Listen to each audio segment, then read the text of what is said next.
الحمدللہ وحدہ والصلاة والسلام علی من لا نبی بعدہ اما بعد فاعوذ باللہ من الشیطان الرجیم بسم اللہ الرحمن الرحیم یا ایہا الذین آمنوا کتب علیکم الصیام کما کتب علی الذین من قبلکم لعلکم تتقون۔ عن ابی ہریرہ رضی اللہ تعالی عنہ قال قال رسول اللہ صلی اللہ علیہ وسلم اعطیت امتی خمس خصال فی رمضان لم تعطها امت قبلہم،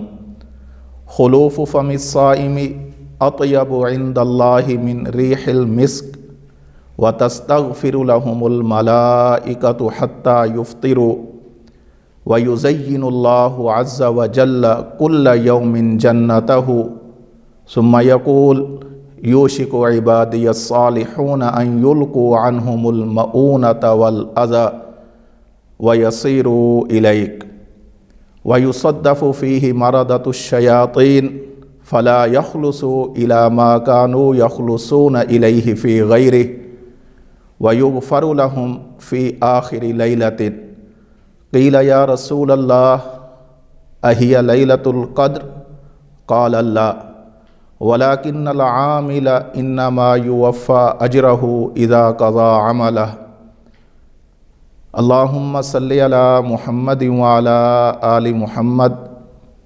کما صلیت علی ابراہیم وعلی آل ابراہیم انک حمید مجید۔ اللہم بارک علی محمد وعلی آل محمد کما بارکت علی ابراہیم وعلی آل ابراہیم انک حمید مجید۔ اللہ رب العزت کا ہمارے اوپر بہت بڑا احسان ہے کہ اللہ رب العزت نے ہمیں اپنی زندگی میں ایک بار پھر وہ مقدس، مبارک اور عظمتوں والا مہینہ رمضان المبارک عطا فرمایا ہے کہ جس میں اللہ رب العزت اپنی رحمت سے، اپنے فضل سے، اپنے کرم سے ایمان والوں کو اور قرآن والوں کو، اللہ رب العزت نبی آخر الزمان والوں کو اس مہینے میں اس قدر نوازتے ہیں کہ ان کی مغفرت فرما دیتے ہیں، گناہ بخش دیتے ہیں اور ایسے انعامات عطا فرماتے ہیں جو سابقہ امتوں میں سے کسی امت کو عطا نہیں کیے۔ مسند احمد میں حضرت ابو ہریرہ رضی اللہ تعالی عنہ سے مروی ایک حدیث پاک میں اللہ کے رسول صلی اللہ علیہ وسلم نے 5 خصوصیات جو اس امت کے روزہ داروں کو عطا کی گئی ہیں اور سابقہ امتوں میں سے کسی امت کو عطا نہیں کی گئیں، ان کا تذکرہ فرمایا ہے۔ چنانچہ حضرت ابو ہریرہ رضی اللہ تعالی عنہ ارشاد فرماتے ہیں کہ اللہ کے رسول صلی اللہ علیہ وسلم نے ارشاد فرمایا اعطیت امتی خمس خصال فی رمضان لم تعطها امت قبلہم۔ اللہ رب العزت نے میری امت کو 5 ایسی خصوصیات عطا فرمائی ہیں رمضان میں جو سابقہ کسی امت کو عطا نہیں فرمائی، اور بحیثیت امتی ہمارا عقیدہ اور نظریہ ہے کہ اس میں ہمارا کوئی کمال نہیں، بلکہ ہم جس رسول اور نبی کی امت ہیں اس نبی اور رسول کے صدقے اللہ رب العزت نے امت کو یہ اعزاز عطا فرمایا ہے۔ سب سے پہلی چیز اللہ کے رسول صلی اللہ علیہ وسلم نے ارشاد فرمائی خلوف فم الصائم اطیب عند اللہ من ریح المسک۔ روزہ رکھنے کی وجہ سے روزے دار کے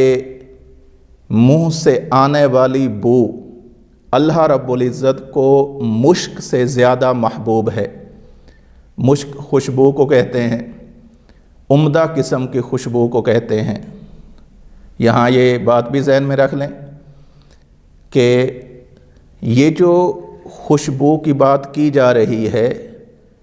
کہ اللہ رب العزت کو مشک سے زیادہ روزہ دار کے منہ کی بو محبوب ہے، یہ وہ ہے کہ جو روزہ رکھنے کی وجہ سے، معدہ کے خالی ہونے کی وجہ سے منہ سے آتی ہے۔ چونکہ اللہ کو راضی کرنے کے لیے روزہ رکھا گیا، اللہ کو خوش کرنے کے لیے، اللہ کی رضا کے لیے، اللہ کے حکم کو مان کر روزہ رکھا گیا، خالی پیٹ رہنا پڑا اور معدے سے کچھ بو آئی، اللہ فرماتے ہیں مجھے راضی رکھنے کے لیے ایسا کیا گیا۔ تو ظاہر سی بات ہے اللہ کی رضا کے لیے جو کام کیا جاتا ہے اس کی اللہ کے ہاں بہت زیادہ وقعت اور اہمیت ہے۔ یہاں یہ بات بھی ذہن میں رکھیں، ہمارے کچھ مسلمان دوست بھائی اور کچھ بہنیں ایسی ہیں جنہوں نے کبھی کسی زمانے میں یہی حدیث پاک سنی ہوئی ہے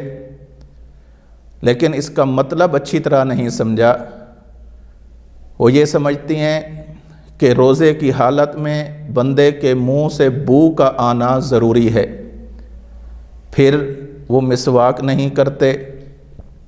دانت صاف نہیں کرتے، منہ صاف نہیں کرتے۔ اس حدیث پاک میں جس بو کا تذکرہ ہے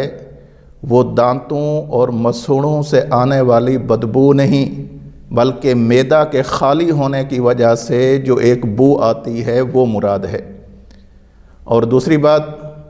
روزے کی حالت میں مسواک لوگ نہیں کرتے،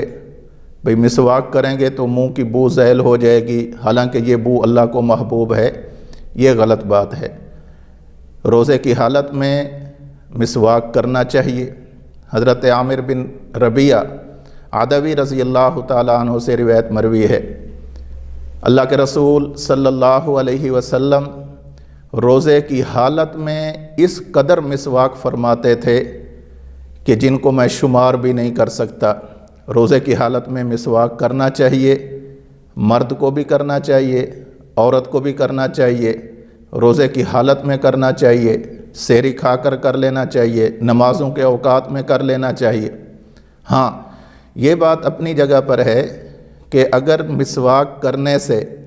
دانتوں سے خون نکلتا ہے، مسوڑوں سے خون نکلتا ہے اور اندیشہ یہ ہے کہ یہ والا خون حلق سے نیچے اتر جائے گا، ایسی صورت میں مسواک کو تو نہ چھوڑا جائے، البتہ مسواک کرنے کا جو طریقہ ہے اس میں ذرا رعایت رکھ لی جائے۔ کم از کم مسواک کو لے کر دانتوں پر ہلکا سا مل دینا چاہیے، جس سے یہ معلوم ہو کہ مسواک والی سنت پوری ہو گئی ہے۔ دوسری، اللہ کے رسول صلی اللہ علیہ وسلم نے اس امت کے روزہ داروں کی خصوصیت یہ ذکر فرمائی ہے، وَتَسْتَغْفِرُ لَهُمُ الْمَلَائِكَةُ حَتَّى يُفْطِرُوا۔ روزہ داروں کی بخشش کے لیے دریا کی مچھلیاں افطار کے وقت تک اللہ رب العزت سے دعائیں کرتی رہتی ہیں۔